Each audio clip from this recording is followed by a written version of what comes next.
क्यों गिर रहा है लगातार एचयूएल का शेयर? दोस्तों, इस कह लीजिए इस क्वेश्चन का आज हम इस पूरे वीडियो में जवाब ढूंढने की कोशिश करेंगे। प्लस एचयूएल में अचानक से इतनी ज़्यादा गिरावट क्यों आ रही है, जबकि ये स्टॉक कुछ चुनिंदा स्टॉक्स में से एक हैं जो कह लीजिए कभी डिफेंसिव हुआ करते थे, एक डिफेंसिव कह लीजिए स्टॉक की तरह काम आते थे। उनमें ऊपरी स्तरों से इतनी ज़्यादा गिरावट, इसके पीछे का रीज़न क्या है? और क्या वाकई में ये जो गिरावट दिखाई जा रही है, क्या वाकई में इतनी स्थिति खराब है पूरे के पूरे कह लीजिए एचयूएल स्टॉक की या पूरे सेक्टर की? और आज आप देखेंगे गिरावट में तो सिर्फ एचयूएल ऐसा स्टॉक है जो गिर रहा है, बाकी डाबर और ये सब थोड़े बहुत सपोर्ट लेते दिखाई दे रहे हैं। तो एचयूएल में हो क्या रहा है? हिंदुस्तान यूनिलीवर में किस प्रकार की रणनीति होनी चाहिए, आने वाले समय में क्या हो सकता है, और मेन रीजन क्या है, जो डर क्या है जो सता रहा है पूरे पूरे एचयूएल को?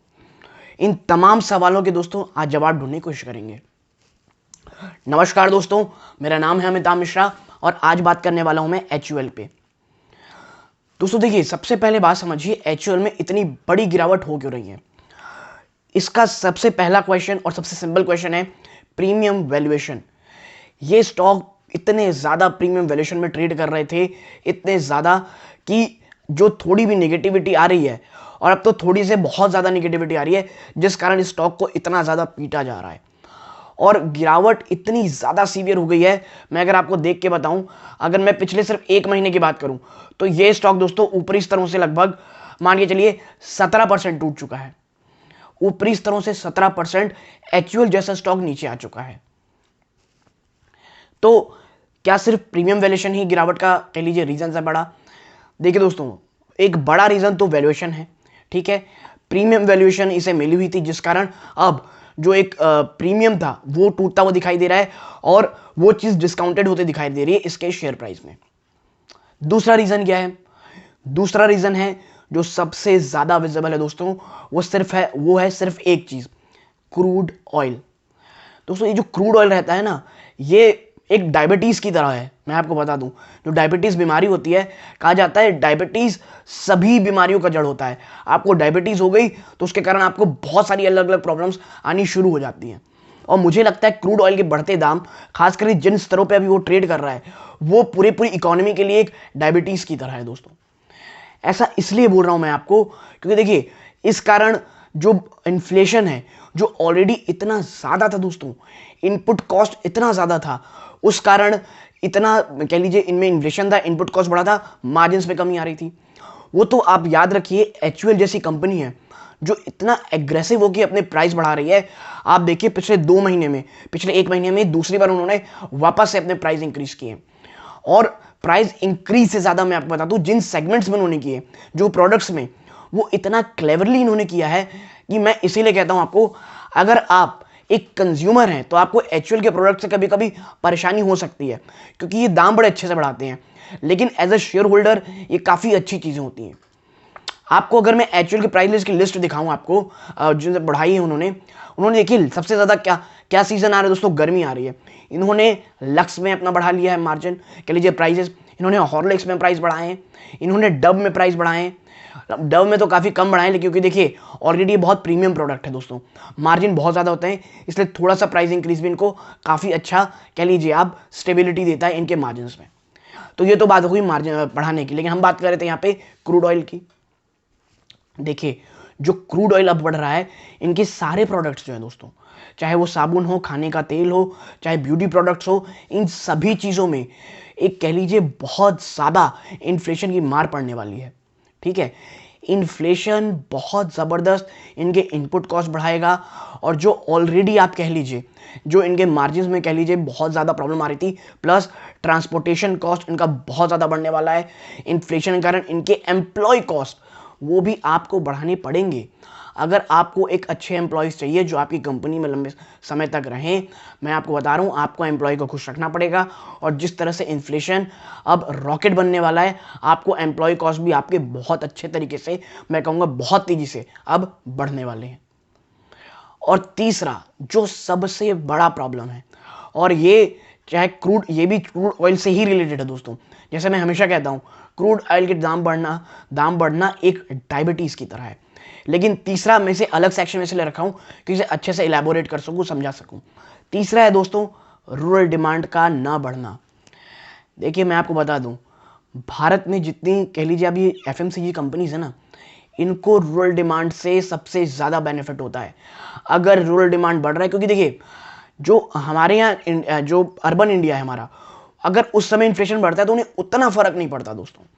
देखिए मिडिल क्लास तो कहीं का भी हो, वो भी तो बेचारा पिसता ही है। लेकिन जो एक मेन है हमारा जो एफएमसी, जो ये क्रूड ऑयल के दाम बढ़ने के बाद जो हमारा रूरल भारत है, जो एक्चुअली में एग्रीकल्चर इंडस्ट्री से जुड़ा हुआ है, उसके पास कैसे पैसे आएंगे आप बताइए। जब क्रूड ऑयल के दाम बढ़ेंगे उनके हाथ में पैसे कहाँ बच रहे हैं। खाद हो गए, उनके दाम बढ़ रहे हैं। ट्रैक्टर चलाने, ट्रैक्टर के दाम बढ़ रहे हैं दोस्तों, जो ट्रैक्टर वो लेंगे और उसमें जो डीजल यूज़ होगा उसके दाम बढ़ रहे हैं। जो वो मोटर यूज़ करेंगे उनके दाम बढ़ रहे हैं। इन तमाम चीज़ों के दोस्तों दाम बढ़ रहे हैं। प्लस जो कह लीजिए आप इनपुट कॉस्ट है, फिर उनको ट्रांसपोर्टेशन कॉस्ट उनका बहुत ज़्यादा बढ़ जा रहा है। ये तमाम चीज़ें एक दूसरे से कनेक्टेड दोस्तों। जब वो बढ़ेंगी और उनके पास जब पैसे ही नहीं रहेंगे, वो डिमांड कहाँ से लाएंगे और वो कब से, वो कैसे ये जो एचयूएल के प्रोडक्ट्स हैं वो खरीदारी करेंगे। और ऑलरेडी काफ़ी समय से जो एचयूएल की जो मैनेजमेंट है वो कंसर्न इस चीज़ को लेकर के कि जो भारत का रूरल डिमांड है वो बढ़ने नहीं वाला। और अब तो दोस्तों मुझे लगता है जिस प्रकार से बढ़ रहा है ये, आप देखिए $140 प्रति बैरल, $140 प्रति बैरल एक टाइम में छू के आया है। और मैं बता दूं आपको, इस तरह की तेज़ी 2008 में देखने मिली थी लेमन ब्रदर क्राइसिस में। क्रूड ऑयल के दाम $147 प्रति बैरल भी छू गए थे। और जिस तरह से ये लड़ाई लगातार बढ़ती जा रही है, ऐसा जारी रहा दोस्तों, मुझे लगता है $150 प्रति बैरल भी आप जल्द से जल्द देखेंगे। और अब तो दोस्तों आज कह लीजिए कल आपका परसों 10 तारीख 10 मार्च है शायद, कल या परसों, उस समय यूपी के इलेक्शन के चुनाव के रिजल्ट आएंगे, यूपी नहीं 5 स्टेट्स के। उसके बाद जिस तरह से क्रूड ऑयल के दाम बढ़ने वाले हैं, कई एनालिस्टों का मानना है दोस्तों हर हफ्ते 10 रुपए बढ़ेंगे प्राइस के, हर हफ्ते 10 से 12 रुपए। और इसका असर आपको पता है कैसे दिखेगा। आप जाके क्रूड ऑयल के आप जाके जो ऑयल कंपनीज हैं उनके प्राइसेस को जाके देखें, लगातार पिछले 3-4 दिनों में जबरदस्त तेजी दिख रही है उसमें। तो एचयूएल एज ए कंपनी कोई प्रॉब्लम नहीं दोस्तों। ये जो प्रॉब्लम पूरी आ रही है ना, आप देखिए, अब थोड़ा आपको मैं थोड़ा पॉजिटिविटी बात करता हूं कि ये सब जो चीजें आ रही हैं, इस समय क्या होता है, जो बड़ी कंपनीज होती हैं वही चैंपियन बन के उभरती हैं। भाई उनके पास क्या पावर है, उनके पास प्राइसिंग पावर है। आपको मैं बता दूं, आप देखेंगे पिछले अगले 2 से 4 महीने में अगर स्थिति ऐसी रही, पिछले 1-1.25 साल में एचयूएल जबरदस्त इनऑर्गेनिक ग्रोथ करेगा दोस्तों। छोटी छोटी कंपनीज खरीदने लग जाएगा, अपने में समाते चला जाएगा, जो उसने पिछले कई सालों से यही किया हुआ है दोस्तों उसने। और मैं इसीलिए कहता हूं कि जब आप एक कैश रिच कंपनी होते हैं और एक इतनी बड़ी जाइंट कंपनी होते हैं और कोई पैंडेमिक, कोई प्रॉब्लम इतनी सीवियर आ जाती है जो लंबे समय तक रहती है, आप तो उस समय टिक सकते हो। आप 1 क्वार्टर, 2 क्वार्टर, 3 क्वार्टर, चलिए मान लिए अपनी बैलेंस शीट में वो जो गर्मी है, वो जो हीट है, उसे झेल ले गए। छोटी कंपनी कैसे करेंगी, वो तो नहीं कर पाएंगी।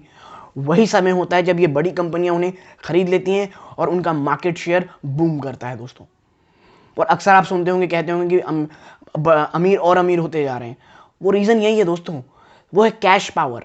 उनके पास कैश है, उनके पास कह लीजिए मनी पावर है, और इतनी ज़बरदस्त मैनेजमेंट टीम है, इतनी ज़्यादा कह लीजिए रिसर्च टीम है उनके पास।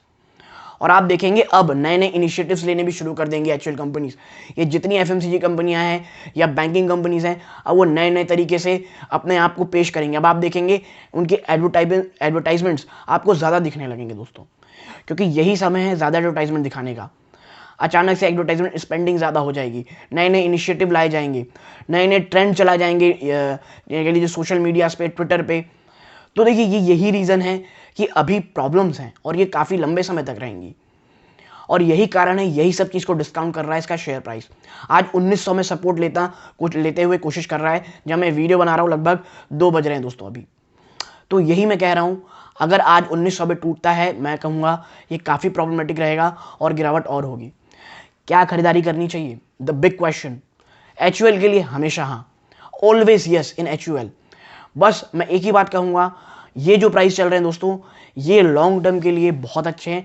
लेकिन देखिए लॉन्ग टर्म में आप हर कोई आजकल मीम्स चलाने की buy on dip, buy on dip. भाई डिप कहाँ है, डिप तो डिप चलता जा रहा है। इसीलिए मैं कहता हूँ कभी भी हड़बड़ाइए नहीं। कभी भी आप निवेश करें किसी भी कंपनी में, याद रखें मैनेजमेंट अच्छी होनी चाहिए, बिजनेस अच्छा होना चाहिए, और देखना चाहिए क्या वो अपने 52 वीक लो के आसपास है, माफ़ कीजिए 52 वीक हाई से थोड़ा बहुत करेक्ट हो चुका है कि नहीं। और एचयूएल काफ़ी ज़्यादा करेक्ट हो चुका है। मुझे लगता है फॉर अ लॉन्गर टर्म ये कंपनी मुझे काफ़ी अच्छा आपको रिटर्न देगी, but for in a long term दोस्तों, उससे पहले काफ़ी आपका पेशेंस टेस्ट करेगी आपकी। प्लीज़ अपने साइकी को पॉजिटिव रखिए। स्टॉक अंत में ऊपर ही जाते हैं दोस्तों। और इन्वेस्टमेंट मैं हमेशा कहता हूँ तभी की जाती है जब कोई स्टॉक, कह लीजिए कोई सेक्टर कोई स्ट्रगल में फेस में जा रहा हो। और अभी इस क्रूड ऑयल के कारण एफएमसीजी सेक्टर काफ़ी ज़्यादा स्ट्रगल करेगा दोस्तों। और इस स्ट्रगल में कोई सबसे फ्लाइंग कलर से मुझे लगता है जो पास होगा वो होगा एचयूएल हिंदुस्तान यूनिलीवर। तो यहाँ तक जुड़े रहने के लिए आप सभी का धन्यवाद। यहाँ तक वीडियो देखे अपना टाइम दिया। चैनल को प्लीज़ सब्सक्राइब करें, पहली बार आए हैं वीडियो को लाइक ज़रूर करें। यहाँ तक जुड़े रहने के लिए धन्यवाद। जय हिंद दोस्तों।